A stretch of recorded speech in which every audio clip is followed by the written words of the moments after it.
doing the work and really holding space for other people to do the work. So thank you so much, Tricia. Please share with our audience your last name and what it is you do.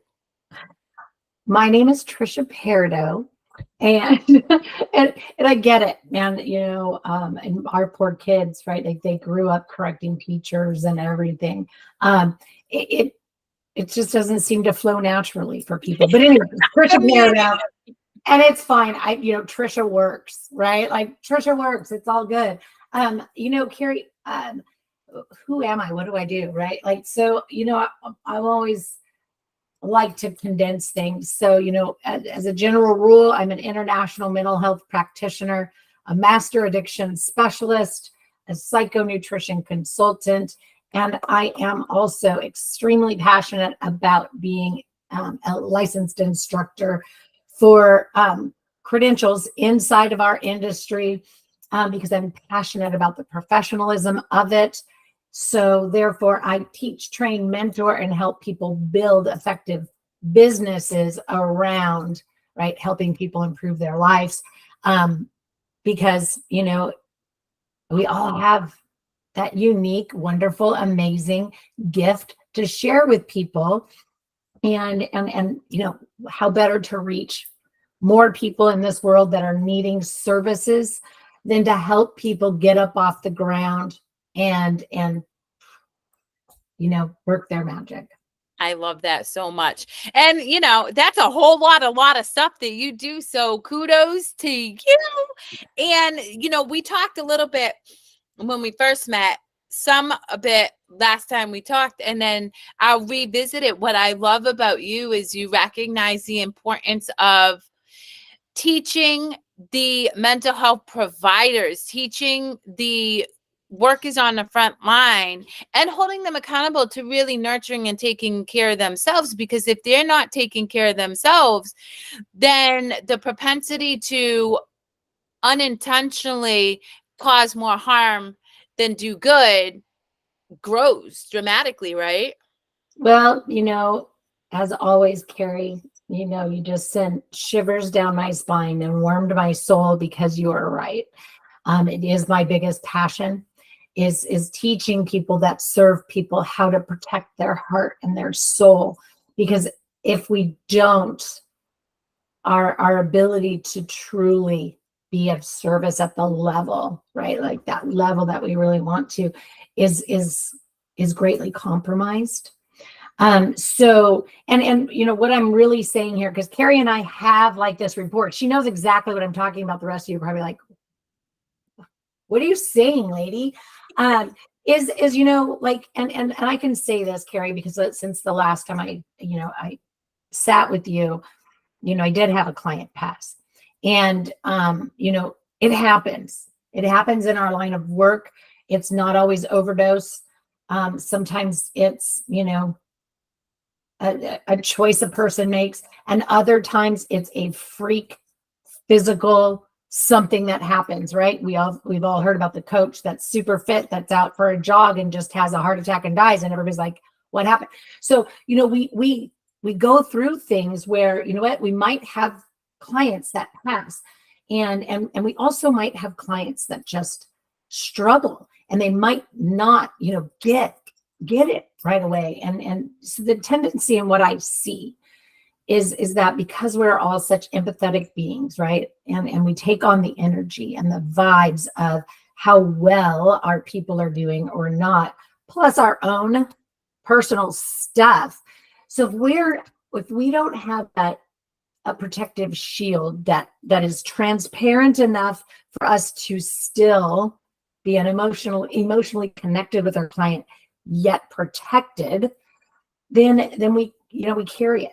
And so what I see is, providers who go home at the end of the day or turn off their computer, however you work, right? They get up, they walk out of their office, and the first thing they do is reach for a bottle of wine or two, or the bucket of Ben & Jerry's, or, they're lashing out at their kids, or they're, frustrated, just emotionally, just take on all of this negative energy. And I'm going to say this, I've perfected, right? I have perfected the level of emotional intelligence, advanced emotional intelligence that we need as providers to protect our souls. Without fail, even in the passing of my client, I was still able to show up for everybody. I was, yes, my heart hurt. Yes, my soul, longed for that ability to say goodbye. And so I did grieve, but the grieving didn't derail me. So, this is the way my husband says it: nothing derails you anymore. And he's been saying it for almost a decade. And that's why I can say I've perfected it. I have met with mediums who can see my protective shield. And it's pretty amazing. So Yeah. I think the better we can get at, because it's not just self-care. I hear everybody talking about self-care, and self-care is important. But it's so much more than that. Yeah. Well, I mean, so I love that. And I, like you, for me, and I can only speak for me, it's a daily practice, but I am unshakable.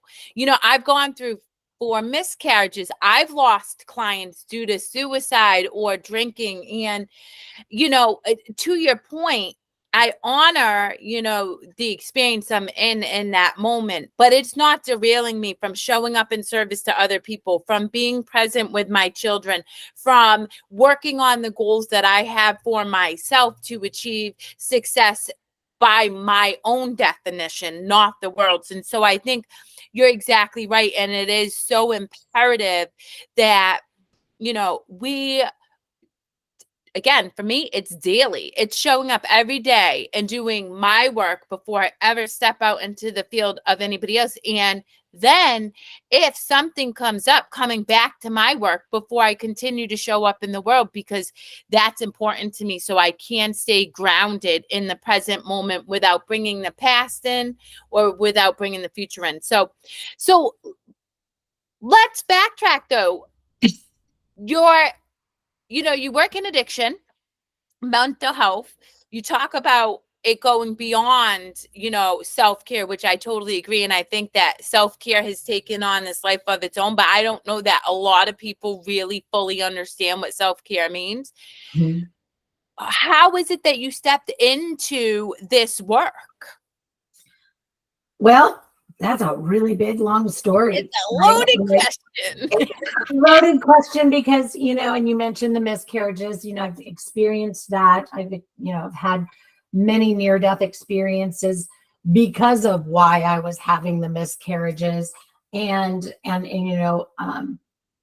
had, numerous surgeries, and that was, all in my 20s, right? Like I was fully menopausal in my 20s. Had a full hysterectomy before I was 30. Wow. And yeah. And it, because it was that or die, right? So to lose that, but my life was a mix, because my life was a mix. It came out of perfectionist, right? So, which we all know is an addiction. It came out of a perfectionist, reading, writing, doing arithmetic, playing chess by the, did I freeze? Nope. Yeah. Okay. Yep. I'm just making sure, right? Like trauma from the last one. Just high achieving, right? Just perfectionist. But I also suffered, my first, or should I say experience my first sexual assault at the age of 4. I don't want to say suffered, because even at the age of 4, I kind of just got up and went about my business. I didn't say anything to anybody. I didn't go running and telling mom and dad. I mean, everybody was there. We were having a party at the house. The parents were there. Family, friends were there, right? So it's just, I, even at the age of 4, went on, and I endured numerous sexual assaults, rape, domestic violence, emotional abuse, emotional neglect, a lot of death. My dad was, after he had gone to rehab for 90 days. And my mom packed me up and moved me across, the country while he was in rehab. We came back, and a year later, he was killed in a tragic accident. And then after that, I lost a bunch of friends. So, but all the while, good things were happening, right? Competitively Yeah. swimming and excelling and really enjoying that. So my life was a this and a that, but I did learn the trauma drinking, right? I learned the trauma drinking at 12. I picked up cigarettes at 12. And so it was kind of a in and out. I always had the ability, right, through all of my years to reel it in whenever I wanted. So I'm going to get there, right? I'm going to tell you because, so after all the near-death experiences, all the miscarriages, met my husband who, I had one, I had my gift from God, right? Like I got pregnant at 16. I wanted to get pregnant at 16. My internal clock was saying, you need to, like the time is now. Wow. And yeah. And so I did. And my son is, he's 37, he has 4 children and it's awesome. Right. Like, and that part was great. And then the ones that I lost, but anyway, so then I met my husband and he had 4 children. So we combined and we merged and we raised 5 beautiful children together. And it was great. Right. But I kept I worked hard on keeping my daily drinking, right, at a manageable level so that I didn't have to let it go because it had become a friend. And for a while it was okay. But then after the hysterectomy, right, like the hormones haywire, I developed generalized anxiety disorder, which, as I've grown and studied psychonutrition, et cetera, I realized that low levels of different hormones will actually create anxiety. Well, my medical provider, who knew I was a daily drinker, I would have like 3 Coors Lights, on a regular day, 6 on the weekends, whatever, right? Prescribed me Xanax. Oh. And she prescribed me Xanax as a low-level daily drinker consistently for daily use for 5 years. So over those 5 years, what happened? Right? Like I didn't get it because when I got there, I was like, I don't get it. The synergistic effects slowly, surely, super quietly, right, made me a maintenance drinker. Yep. Right? Because I was not, sure, there were days that I was, overly intoxicated because of the trauma, the habitual of, trauma, even though I didn't have trauma going in my life, but, like if there was high stress or, anyway. Yeah. And if you haven't unpacked the mess, it's going to present in some way, shape, or form. Yeah. And so my husband, I went to my husband. I'm like, I gotta, what? I need to go to detox. And he's like, why now? Like I don't, whatever, because, and I was like, because I can't not. For the first time in my life at 43, I couldn't not drink. Yeah. So, physically, it was, I could feel my liver working at night. Got up in the morning, there was all the sweats and the shakes and the nausea. And it just was this, I couldn't not. I couldn't not. And so it was a low level maintenance. And so I went to detox. I stayed for 30 days, really nice residential. We did some work on, body image and, relationship with food. Cause I also struggled with anorexia from 16 to 26. Wow. But let me ask you something. What made you go for 30 days instead of 3 to 5? Because so often people wonder why they're unable to maintain sobriety, but they're just going to dry out with no real substance. Did you know that you needed to go for longer, or? I sensed this. I sensed that I needed to learn how to open the refrigerator door without doing this. Yeah. Right. Yeah. And how not to, because again, it was 5 years of, this slow, sneaky, I wasn't sure how I even got there, but I also knew that I had a lifelong relationship. 12 to 43 is a long time. And then I could, then I could even think back before I was 12, always walking past dad, picking up his beer, taking a swig, right? Like back in the 70s and 80s, it wasn't necessarily that unheard of for kids to do that. It also wasn't unheard of for us to get, some 7-Up with a little bit of wine at the dinner table. Yep. right? And then I could remember, going to church on Communion Sunday and wanting to sit in the big church instead of the kids' church, on the off chance that I could sneak the one that actually had wine and not grape juice, right? So I knew, that I had a unique relationship with alcohol, although I had always been able to control it. So I wanted to do that. And then, but, body dysmorphia is a sneaky thing. And so, I mean, if you don't have it, you can't get it, don't try. It's more offensive to us that have it when you do. So, again, like it was a well, dual. explain body dysmorphia to the audience, because I don't have it. And so I think it would be helpful for people to understand why it would be offensive and what it is, or what that means for you. Well, okay, so the size that I see myself when I look down or I look in the mirror, it is not indicative to what my true size is, right? So, and I'll just get to an illustration, right? Illustration. In my life, I've been, a 00, and I've seen myself as probably more of a size 5. Yeah. Yeah. Right.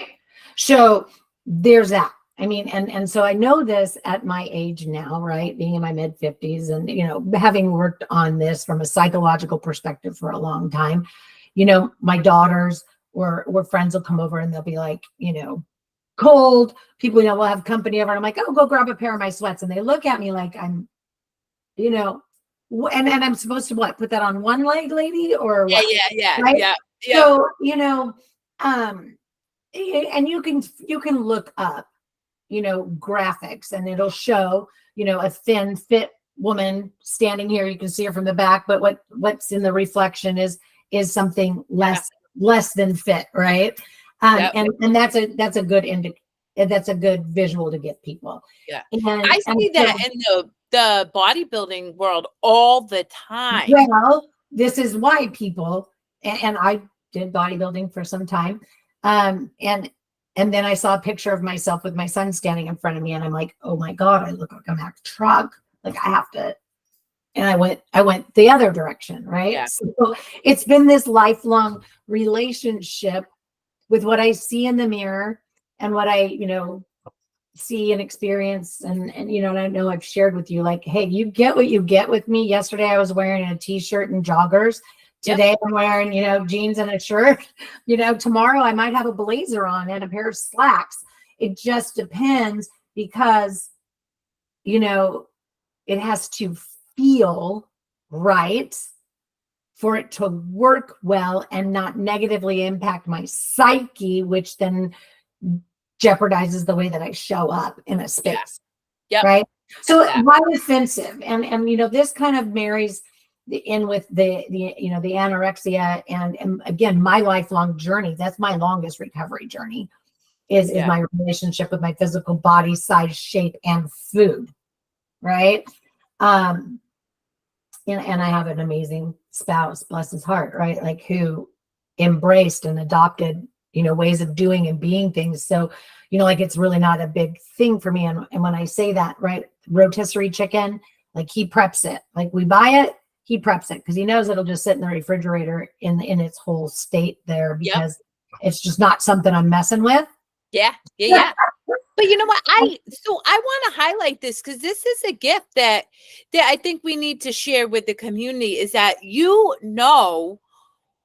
have done the work, so you recognize that what works for you and what doesn't, and you don't try to take on what doesn't. So, for example, that for you to be able to show up and to be of service and to share, you need to feel comfortable. And that may change what it looks like every day, but you need to do that for yourself to honor yourself. You also know that you're not the one who's taking apart a chicken or whatever. And that to me is so healthy. And I think so often people just operate under this belief system that they have to just do it because that's what society says they have to do, which is bananas to me. And we wonder why most of our country suffers with some type of addictive behavior or are using mental health drugs to avoid, escape, and cope.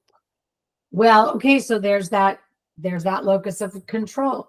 Yeah. And I did an amazing group with my advanced emotional intelligence or life skills group on Mondays. We did some really amazing things, but last night. But so if we're looking at, you know, who am I and how do I want to see myself? And, you know, most of the time, what's going on is people have some external measuring stick, right? And so this external measuring stick, but we also have things outside of us that we rely on to bring us peace, joy, comfort, relief, again, value, validity, worthiness. And it's like this big comparison game and you know, like this big judgment uh you know, walk. You know, it's like the walk of judgment and comparison and all of these things, and it's all coming from outside. And you know, so if we look and say, you know, where am I getting this thought or this belief or this desire or this dream or whatever? Like, what's driving it? Right? If people ask themselves, what's driving me in this moment more often, and look at how much of it is from inside you and how much of it is coming from something outside of you, right? Because it might be, I don't know, somebody that in your life said you were fat one time. And this is definitely, you know, coming from a client that I've worked with, you know, over the years. But, you know, the way she translated dad pointing his finger at somebody that he thought was overweight, and then all of dad's messages saying, do you really need to eat all of that? Or do you think seconds is smart? Whoop! Translated into, I'm fat for, you know, the whole life, but then having emotional eating being that, right? That release of alcohol, although later in her life, alcohol did roll in. But so in her formative years, right? We'll say, you know, sixth grade through high school, right? Like this was that space where she's formulating this relationship with herself, and she's basing it off of somebody else, right? And how she hears it, how she experiences it. And so we've got to learn how to be internally driven. So what's driving me right now needs to be, you know, how I want to see myself experience something, how I want to experience the environments I choose to engage with, and how I want those environments to experience or receive me. Because it doesn't matter right now if your listeners are receiving me as an arrogant SOB, or if they're experiencing me as somebody with knowledge, right? Because I experience me as somebody who's studied behavioral psychology around process behavioral and chemical addiction for 5.5 years. Yeah. Right? Like, I'm good because I did it. I learned it for me. I learned it to fix my life. I have 15 credentials for me. Yep. For me. And I'm always my first client. Yeah. And I want to dig in because I think that is just like a mic drop moment for the community to hear, is that we're so aligned in that we show up unapologetically, unabashed in our own skin. And I will not forget my cousin 2 weeks ago. I told her, and I still stand by this, within the confines of the people that I'm around, right? Like mostly, I'm the bravest person I know. And she's like, well, that is arrogance. I'm like, that's what I believe. And that's not to dismiss anybody else. That is my own personal belief. And when you look at the greatest, but it's your personal belief about you, about me. Else. Yeah. This has nothing to do. And if you look at the greatest athletes, if you look at the most successful business people, if you look at the most successful motivational speakers, what do they all have in common? And unshakable understanding and self-worth for themselves. It's not that they're diminishing the world. They're just not willing to shake what they know to be true about themselves. And I love that you say that, because I think we're going to all be messy and sloppy until we get really, really clear on we are the ones who get to define ourselves. And it doesn't matter. The good opinion of anybody else means nothing. And when you get clear about that, and what you said is, what I also love that you share with your community and you teach is get clear about how you want to show up in the world, in the space that you're in. But don't, and I will not shrink because the people in that space don't like what it is I'm presenting. And what happens is when you show up enough times, those people shed away. You don't even have to fight. You don't have to argue. They start to drift away. And then you attract people who love you and want to be in that experience that you're unwilling to bend for. So good. So I do want to go back though. So you knew that you needed to be there for 30 days. And then what? Well, this is where it gets good and juicy, because this is how my private practice was born. Yeah. Okay. Because this is where, all right, guys, I'm just don't, just hear it, because this is for me. This is my journey. And it just so happens to have served a lot of people for the last decade. Okay. So I'm pretty sure you said like 98% success rate, but we won't throw that out there. 95 plus. We'll just go with that, right? But okay, so this is when it was born, because when I was discharged, okay, when it was, time for my 30 days to be up, and I just didn't assess for even needing to stay any longer, right? Because I've always been a pull myself up by the bootstraps kind of gal. And it was like, no, I came here to get a break, right? To learn what I needed to know, to not open that, right? But it was, okay, great. I got home, and that discharge plan was find a home AA group and see a therapist once a week. That was it. So there was no AA in my city, 0. So I had to go to the town over, which then I didn't mind, but they did, put me in a different socioeconomic area. Again, I didn't mind because I knew where I had come from, right? But, they minded, and it just was uncomfortable. And then, my therapist, well, I tried to find another one, and I did eventually. But, my original therapist really gave me a lot of ideas on how to hide my alcohol even more. Which probably cost me, a couple extra years of sobriety. Anyway, but, so it was like, okay, now what? What's next? And I said, you know what? I can't show up every day. And this is what got it for me. I walked in, when I was in treatment, went to an AA meeting, and there was the old timer in the corner who had been in that same chair every day for 30 years. Telling the same story, and I was like, I just can't. Like, I love it. AA is a better, it's a safer place to belly up than a bar, but it's social support. And I believe this wholeheartedly, especially after all of my studying, right? So AA's social support is definitely a great resource we need to use, lean into as much as it works for us. But I needed more, right? Like, I needed to know why, what happened to me, why. For somebody who was always able to reel it in when needed, couldn't. So I went, and studied. So I started going to school, and I got fascinated at learning how people-pleasing codependency is really an addiction. How, right? All of these things. And, so we look at people like, oh, you're an addict. Really? Well, do you get up every morning and pour yourself more than 1 cup of coffee? Do you have to have that 1 cup of coffee? How about when you're at an event, a social event or a networking event, how much do you hover around that hors d'oeuvre table and have to make sure you have something in your hand to drink or eat, because you got to have that hand to mouth? Just saying, there are so many things about the way we've designed ourselves as a species that are addictive. Your relationship with the gym, most likely is an addiction if it's not emotionally set up properly. Yep. Anyway, so, habits are nothing more than addictions, right? They are an impulse of action without a lot of thought. You just do them on routine, which makes them, right? And you notice, oh, I can't get to my spin class this morning. I'm going to freak out, right?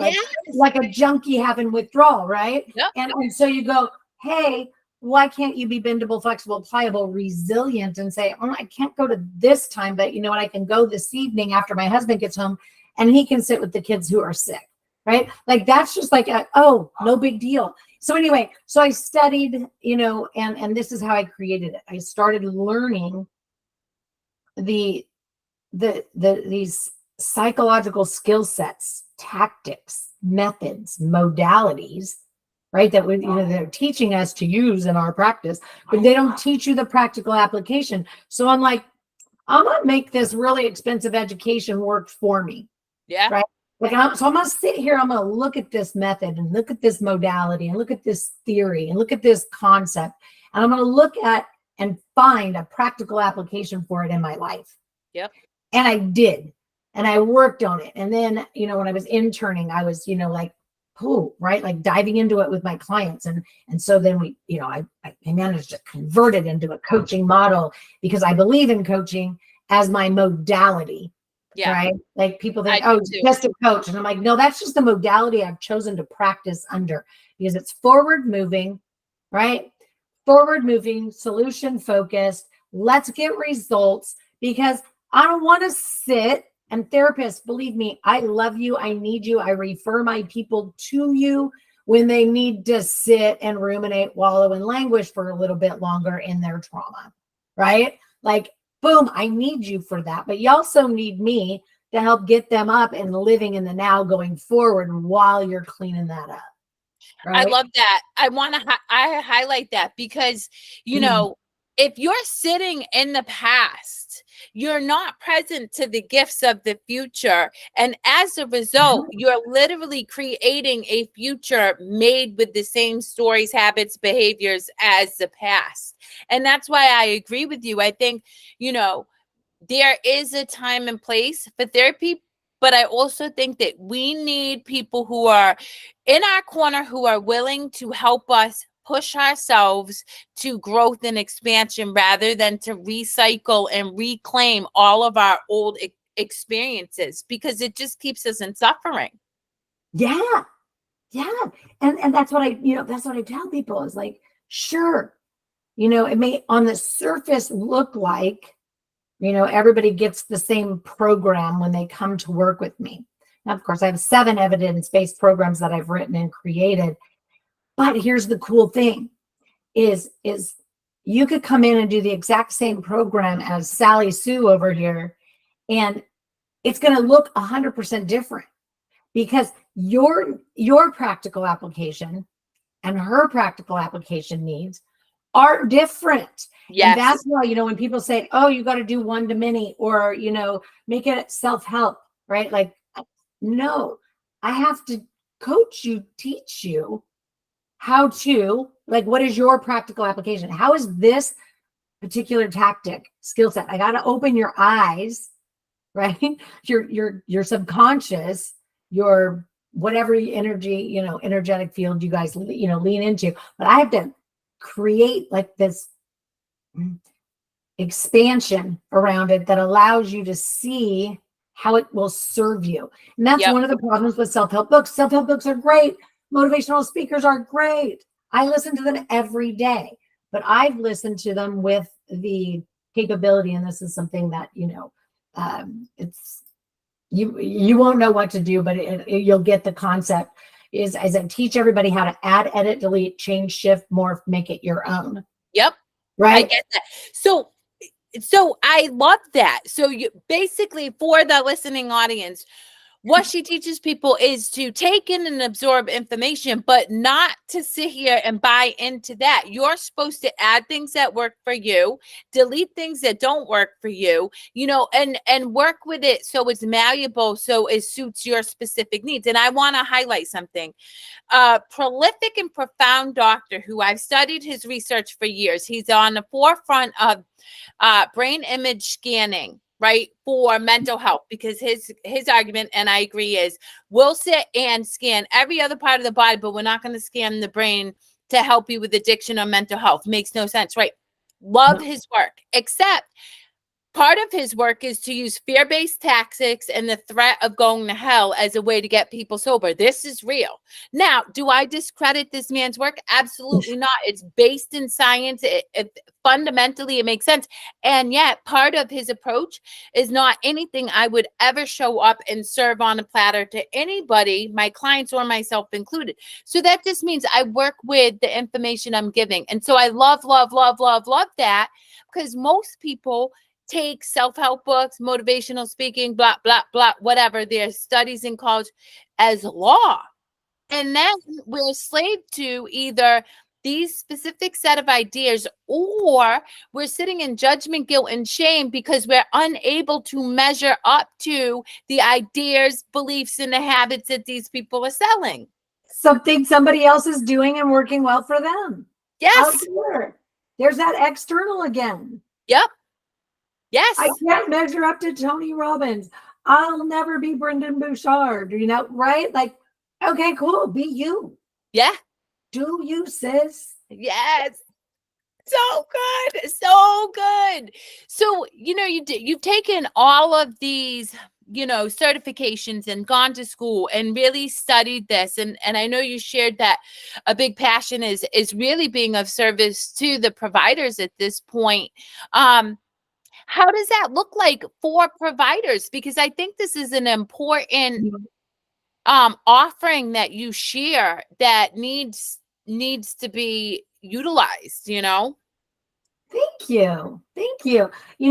I've really created it to be, again, not one size fits all, very a la carte. So, there's practitioners that I work with that I just teach to develop that shield, right? Yeah. Help them. And then we go on our way. So I've housed it all under, an academy. And because I've been doing this behind the scenes for so long, and I'm like, you know what? I'm just going to tell everybody about it, right? Again, live out loud. And so, you can do that. Just come and learn. Let me help you build your shield so that you can, increase your outcomes with your clients, but also, just improve your life, right? Like, so that it's not always so, I'll give you my secret sauce. I'll teach you how to use it in your life. Then, in that, what I've found is a lot of folks that come, they're like, I want to use this with my clients. I want to help them because it'll get them moving so much quicker. Sure, cool beans. No worries. We have options there also. So there's a phase where I teach you how to, again, utilize it in your practice. We have a layer where basically I make a carbon copy of it, right? Brand it with that practitioner's name. It's still me, doing the lessons, but I'm not connected with it at all, right? Yeah. I'm not connected with the payment, right? So there's that level, but there's also the level where it's Can I ask you something? I wanna, this is where I get dicey. Mm-hmm. Do you make sure that the people that are taking your work and offering it to their clients are qualified to deliver on that product? And I'll tell you why, because you and I see it all the time. Like, I can't tell you how many people take these courses or they've learned this strategy and stuff, and then like how they execute is tragic. I'm sorry, no judgment, but it just isn't what the content was meant to do. Or, they're just, it's crazy. Like they just don't understand it themselves. So yes, right. This is my lifelong work. Yeah. Like, this is my legacy. And you know, the reason why I'm making this so public and not just behind the scenes, because I've trained about 20 coaches so far over the years, probably the last, I don't know, we'll call it 5 years. It's been longer than that, but whatever. And so the deal is this, right? Like yes, like this is my legacy, but I'm also with my spouse getting at an age where it's like, you know, I want to make sure that this work gets out to as many people as it can. And I'm not I don't want to do it by myself anymore. Right. I don't want to do it by myself anymore.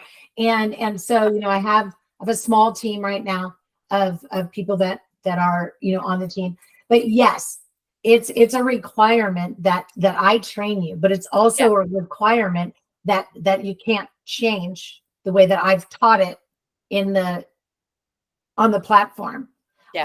I'll brand it. You can coach them afterwards, but they have to hear the lesson from me. Yeah. And I don't ever have to meet your client. I don't ever have to, you know, whatever. So that's one level, one phase. I don't have too many folks that do that. And this is why, because they have the ability to come and work under my umbrella, be fully backed by me, have access to my entire library, and still be their own independent provider. Yeah. So there's a way to, and that's the Empowered Collective. That's under that umbrella. And so then we take you all through that. How do you want to see yourself as a professional? Who do you truly want to serve?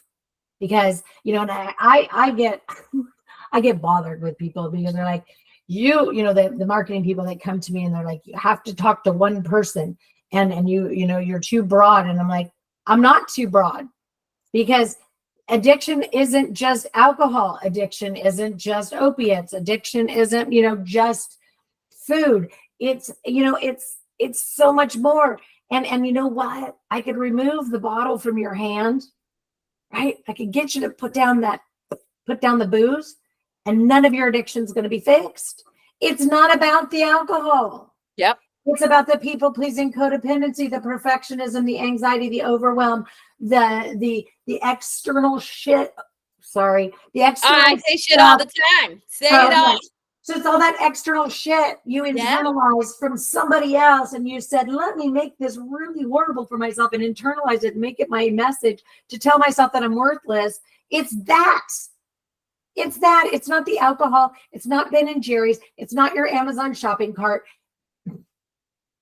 It is, and you're so, we could talk for hours, because I'm like, because that's the thing is, I see so many people quit the one addiction. They white knuckle it. Like, you can tell they're dry drunks, or they're dry this, or but their thought process, their ideology, their self-identification, their ideas about the world, most often they feel pretty victimized by the world, hasn't changed. And so I'm like, I'd rather you drink. At least you're not suffering, which is awful to say, but I mean, that's a horrible place to live. So I just, listen, I love the work that you do. So, and I'm curious. So for all the people out there who've like, okay, Tricia has gone through all of this stuff and she went in and got all of these certifications.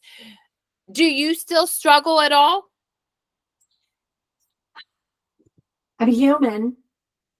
I love that. I'm human. But I don't look at it as struggle. Here's the deal. I don't identify as a person in recovery. I don't identify as being an alcoholic. I don't identify as being an addict, but I also don't identify as being sober.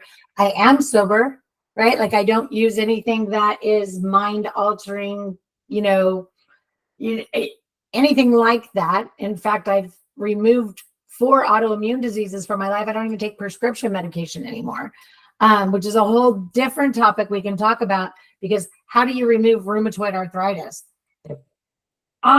Anyway, I got lots of secrets. But here's the deal. Yeah, I'm human. I get annoyed. I get frustrated. I get bothered, but it's short-lived. I've trained my brain. So this is the deal. Like, okay, I got to go get centered and grounded. I got to go sit down and meditate. I got to do yoga. And those things are great practices to have. But my goodness, honey, if you don't have a cognitive way to get centered and grounded right here, right now, in this moment, the second somebody cuts you off, or like therein lies the problem, right? Because then you're like, okay, I'm at work. I can't wait to get home so I can meditate and do my yoga. Yep. I'm so annoyed today. And that energy attaches to everything that you do. And then you go, boom, let me bring it into everything that I do. So I teach some very specific proprietary methods of what we do, right? Yep. That get you centered and grounded in any moment. I don't care what it is. I love that. So part of the reason, and so before I hit record, some of the stuff I said to you was, I love your content, right? Because it's real, it's raw. And I align with that so much, because I never want my community or people I work with to think that you do all this work and you're sitting like the Dalai Lama up in Tibet, well, not Tibet, but in India, and, peaceful. That's not the reality of it. But the thing is to your point, you're cognitively aware that something is coming up for you, and you have practiced, so you instantaneously know how to come home to peace. And I'll give you real examples so that the audience understands how important your work is, or my work, your work. Right. My daughter is in an active shooter lockdown 3 weeks ago. She texts me, right? I don't know what's going on. My instinct, because I'm a human, is fear. But because I, like you, have incorporated these strategies, I immediately knew how to nurture myself. Like, this was a nanosecond. And then was able to be present to my daughter, who I was then able to have her regulate in the situation. Because what's the point? You can be in an active shootout, but if you're dysregulated, you're frantic, you're not thinking clearly, you're not going to be insightful. And so that's the work that you're sharing with the world, which is, I admire, respect, appreciate you so much. And of course, you're like stuck with me now forever because of that. But that's the work that Tricia offers you guys. So what's one thing that you want to leave this audience with that will leave them better than when we started this show? One piece of information. Ooh, that'll leave them better. Whew. Let go of the external, right? Know what drives you and know why it drives you, and make sure that it's for you, from you, deep inside of your soul, right? Mike, drop. Know what drives you and make sure it. Oh my God. Okay. I'm gonna leave you guys with all of Tricia's information. If you're curious about how she can support you, how her team can support you, or if you're a practitioner and you recognize that you need some tools or some strategies to really nurture yourself so that you can continue to show up in service to others, please reach out to Tricia. Trish, this has been a gift to my soul. Stay on so we can circle back. But I'm going to end recording by saying this, guys. This is your experience. And you get to decide how you want to experience this life for yourself. And coming from somebody who struggled immensely with mental health and addiction myself, and I'm sure Trish will attest, if you do the work, you will understand and know a profound level of peace and joy that is beyond anything she and I can ever put into words. So I hope you're brave, and I hope you reach out for support.